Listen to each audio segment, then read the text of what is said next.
Starts the thing off with GLHF sneaky Ukrainian. And WhiteRa goes for the KK.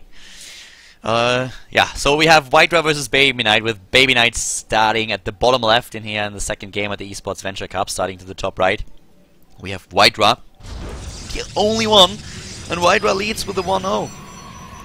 And by the way, talking about KK, one of the things that you guys might wonder occasionally if you are watching Korean matches being played, or Koreans playing in general, is why they are actually like typing k or k sometimes.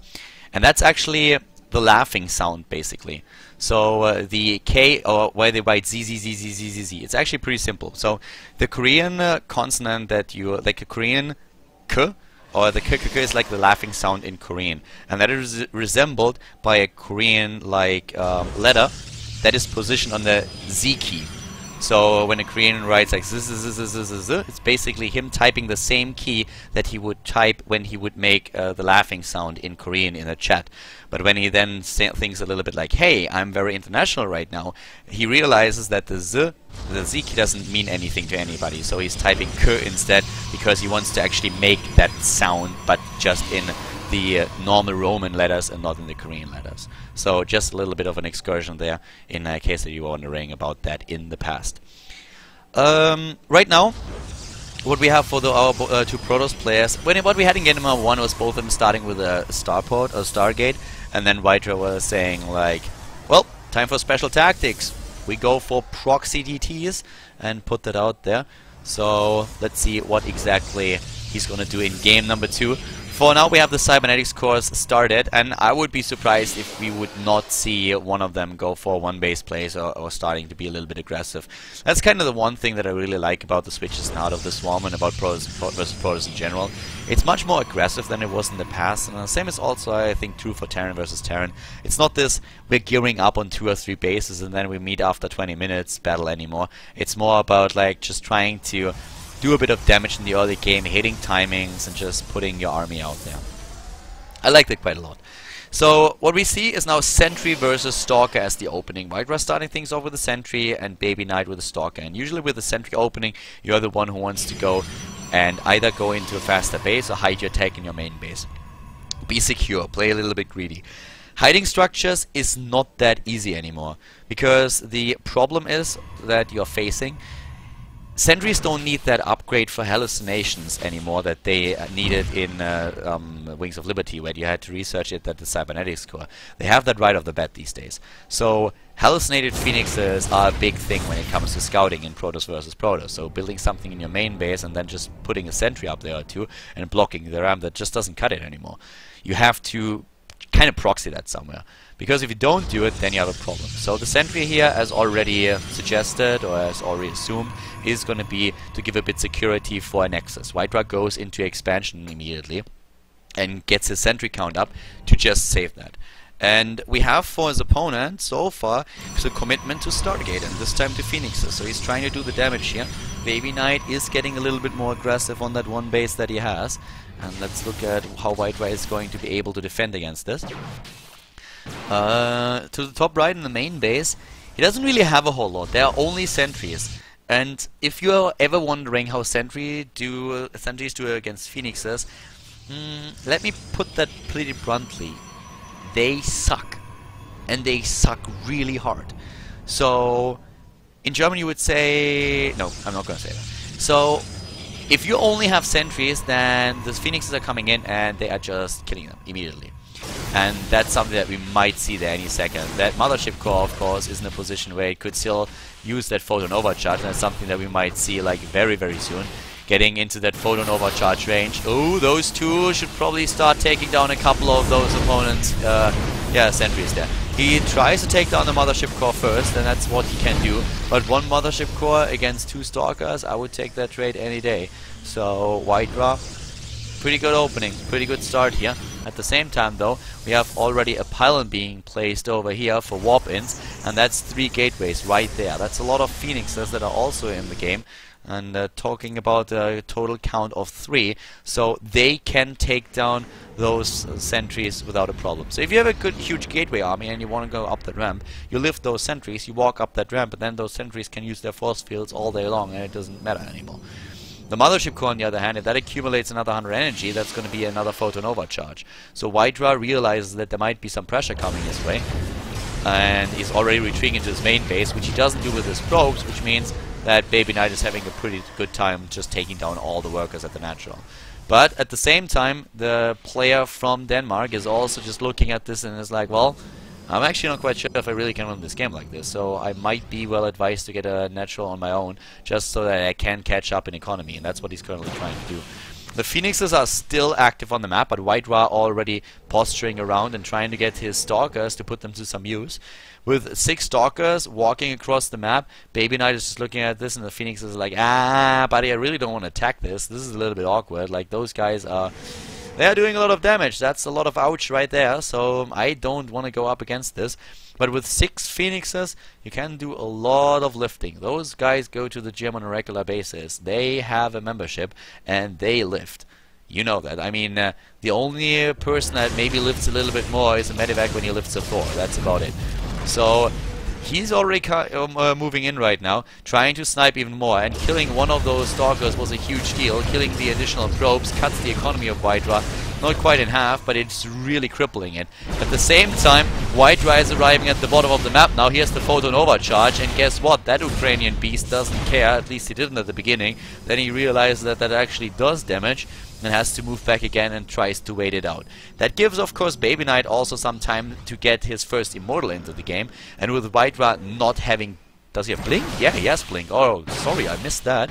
So he has the Blink upgrade, he blinks into the base, and suddenly it's a different story, because with that, that Immortal can get out of the... he actually might not even get out, he gets just out in time, but another Blink forward, and that Immortal goes down. That means those Stalkers are absolutely uncontested right now. A nice move so far by BabyKnight, trying to just save that for a little bit longer, but WhiteRa has a pretty good position. The problem is that the rest of his ground army was just taken out by BabyKnight, and once that these Phoenixes are moving in, the Stalkers are probably going to go down. And let's not forget about how many Harvesters were taken out by BabyKnight. 13 in total. That means the Harvester count is now 30 to 30, with the economy lead that WhiteRa had completely gone. And at the same time, with resources lost, you can see that WhiteRa lost a lot more there, and he will lose even more once those Phoenixes go in and start lifting, which they don't do right now. I think if he actually combined the attack and time that well, he can do quite a bit here.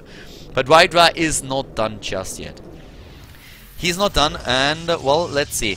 We have the Forge started for BabyKnight now. He of course restarted also his robotics facility. That pylon is still active, so he could warp in a few zealots and send them over into the mineral line. That's exactly what we're seeing right there. And WhiteRa, he wants to use that Blink upgrade. Trying to move in again, but that's a big army that BabyKnight has there. Attempted snipes, trying to move back, and here we go. Ah, nice timing by WhiteRa. Blinks back, baits those Phoenixes in, and gets once again another sniper off. And at the same time, we have the Dark Shrine now for WhiteRa. But let's look into the main base once again. We have the Forge, and we have also the robotics facility. This time it's not going to be as easy for WhiteRa to just simply kill BabyKnight as it was in the last game, where the DTs were all that he needed. He will need a little bit more than that.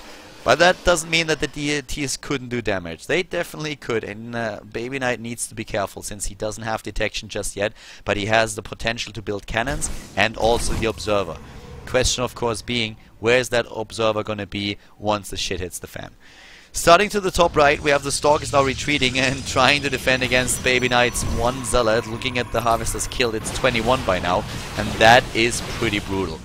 That also puts the Harvester count now against 39 to 34. WhiteRa definitely falling behind in the income, and BabyKnight just showing his skills here. There's a reason why he's one of the best Protoss players that we have in Europe. He's doing a great job there so far. And we have in the main base of BabyKnight still Observers, we have detection. Where are those DTs? Here they come, and the Observer is, I think, going across the map. So DTs, yeah, they are scouted here immediately. The Observer is on top of that ramp. And there's also like the attack going strong right away. Here comes the photon overcharge. That cannon is going to finish any second. DTs this time they are not gonna do a thing. WhiteRa is at 72 supply against 96. And it looks very much like we might see a third game here. The army supply is much better for BabyKnight, and he decided to start putting it to some use. It's not only those guys over there, it's still those Phoenixes that can assist in a fight, take down a couple of units, and of course still harass the economy. Nice blink in there. Takes down not a single Phoenix though. And yeah, Mothership Core goes down again, which means no photon overcharge. So BabyKnight, what did he lose there? He actually lost the pylon. Oh yeah, he lost the proxy pylon that he had over there. So that means that he supply blocked for just a second. But he's still looking really strong in this game. Not only a 20 supply lead over his opponent, but also decent tech and still the better army size and economy. So it's a pretty passive game in general. We have like both of them still going for a bit of harass, going for like some action, but there are no major fights there. And it's more of a sit tight and wait and try to get a good army out there. The one thing that I hope is not happening is that they are waiting for the Colossi tech, because that would actually be a pretty like brutal. But it looks more and more like we're gonna see a third game between them. The reason is pretty simple. Like, we have Templar archives and that will lead us into Archons. We have +2 attack started against +1 attack. So BabyKnight is just ahead in every aspect from the game. But he wants to be careful here. Keep in mind, this is the loser's match. So this is the match where the loser is going to drop out. The winner has another chance going up against Hero Marine in the consolation match between the two players then. But you don't want to lose this game here. You can't. And that's especially true for BabyKnight, who finds himself already at a disadvantage in the best of 3. So you need to be careful of how you approach this map. And that's what he's currently doing. He's just playing it safe. And I don't really blame him for this. His Phoenixes are giving him a lot of vision. He knows what's coming. Didn't scout those extra gateways. That's of course a bit unfortunate, but still. It's not gonna be a massive deal. He's still having the better army. That one... Oh, he actually... Didn't he, like... Yeah. They're gonna go there eventually. So, he's gonna find that pylon. Can't really do anything against the pylon with the Phoenixes, but he can send just a Zealot over to maybe just a Stalker.